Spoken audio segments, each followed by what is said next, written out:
تقلید کے دلائل تو بہت سارے ہیں، چند ایک ہم نے لکھے ہیں، اور اس میں سے میں 2-4 بیان کرتا ہوں، باقی فائل پر ہیں پہ آپ دیکھ لیں، فائل لے لیں۔ قرآن کریم میں ہے اہدنا الصراط المستقیم صراط الذین انعمت علیہم۔ ہم اللہ تعالیٰ سے دعا مانگتے ہیں کہ یا اللہ ہم کو صراط مستقیم پر چلا دے۔ اور صراط مستقیم کیا ہے؟ صراط الذین انعمت علیہم، اللہ تعالیٰ ان کا راستہ دکھا جن کے راستے پر آپ نے انعام فرمایا ہے۔ وہ کون ہیں؟ وَمَن يُطِعِ اللَّهَ وَالرَّسُولَ فَأُولَٰئِكَ مَعَ الَّذِينَ أَنْعَمَ اللَّهُ عَلَيْهِم مِّنَ النَّبِيِّينَ وَالصِّدِّيقِينَ وَالشُّهَدَاءِ وَالصَّالِحِينَ، یہ منعم علیہم اللہ نے بتا دیے۔ اب دیکھو جنت میں ہم نے جانا ہے انشاءاللہ، اور اللہ جنت الفردوس عطا فرمائے۔ حدیث پاک میں اذا سألتم اللہ فاسألوہ الفردوس فإنہ اعلی الجنہ، کہ جب اللہ سے مانگو تو جنت الفردوس مانگو۔ تو جنت الفردوس یہ ہے منزل، اور درمیان میں جو راستہ ہے وہ ہے صراط مستقیم۔ صراط مستقیم پر چلیں گے تو جنت الفردوس میں پہنچیں گے۔ اب صراط مستقیم کیا ہے؟ اگر اللہ تعالیٰ صراط مستقیم کا معنی بتاتے تو شاید تمام بندے اس معنی کو سمجھ نہ سکتے۔ حضرت شاہ ولی اللہ رحمۃ اللہ علیہ حجت اللہ البالغہ میں ایک مستقل عنوان قائم کرتے ہیں کہ اللہ تعالیٰ بندے سے جو گفتگو فرماتے ہیں وہ بندے کی عقل کے مطابق فرماتے ہیں۔ ایسی بات کہتے ہیں کہ جس کو ہر بندہ آسانی سے سمجھ سکے۔ اب صراط مستقیم میں سمجھانے کے لیے اختصار سے عرض کیا کرتا ہوں۔ ایک ہے صراط مستقیم کا معنی، نمبر 2 صراط مستقیم کی علامات، نمبر 3 صراط مستقیم پر چلیں تو انعامات۔ یہ 3 چیزیں سمجھ آئیں تو صراط مستقیم سمجھ آتا ہے۔ صراط مستقیم کا معنی کیا ہے؟ حد سے گزرنا، حد سے اترنا، اور حد پہ رہنا۔ یہ حد پہ رہنا یہ ہے صراط مستقیم۔ 3 لفظ ہیں، حد سے گزر جانا، حد سے اتر جانا اور حد پہ رہنا۔ اس کو عربی میں کہتے ہیں حد سے گزرنا یہ افراط ہے، حد سے اترنا یہ تفریط ہے، اور حد پہ رہنا یہ اعتدال ہے۔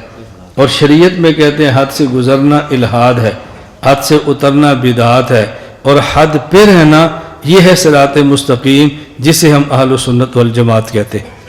اب یہ تو صراط مستقیم کا معنی ہے نا، ہر بندے کے لیے سمجھنا مشکل ہے۔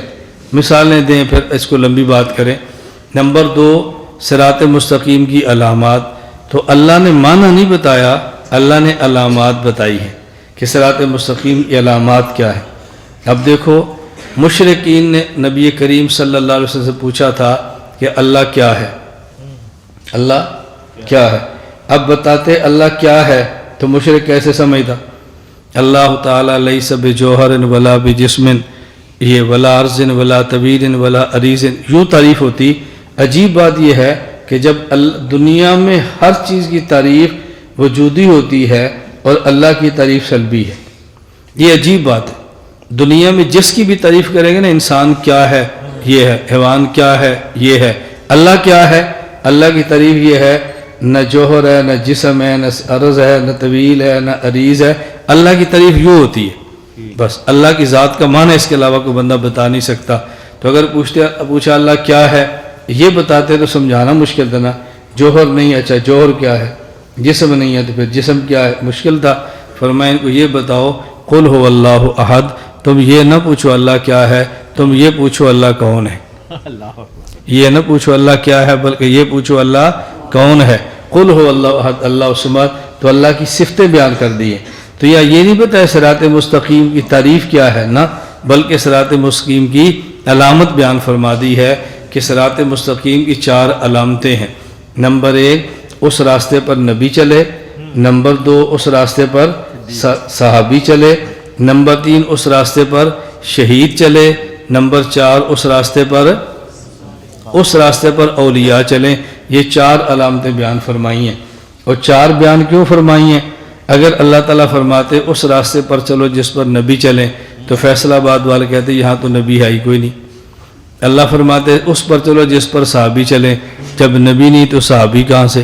اچھا اس پر چلو جس پر شہید چلے، شہید ہر جگہ ہوتا نہیں، اگر ہو تو بتاتا نہیں، بتا بھی دے تو ہم سن نہیں سکتے، تو اس کا بتانا برزخ میں ہے، ہم کیسے سنیں؟ تو اس کے بعد پھر کیا فرمایا کہ اس پر چلو جس پر ولی چلے، دنیا میں ایسے علاقے نہیں جو ولی کے وجود سے خالی ہو۔ ولی فرمایا اب اولیاء کی 4 چیزیں بتائی ہیں اور علامات بتائی ہیں۔ یہ بہت آسان سی میں تعبیر عرض کر رہا ہوں کہ اہدنا الصراط المستقیم صراط الذین انعمت، تو صراط القرآن اور صراط الحدیث نہیں فرمایا بلکہ صراط الذین انعمت علیہم فرمایا کہ تم نے ہدایت پر چلنا ہے تو جس راستے پر وہ چلے تھے اسی راستے پر تم چلو، جہاں وہ پہنچے تھے وہاں تم بھی پہنچ جاؤ گے۔ ان کے راستے کا نام صراط مستقیم ہے اور ان کی منزل کا نام جنت الفردوس۔ بس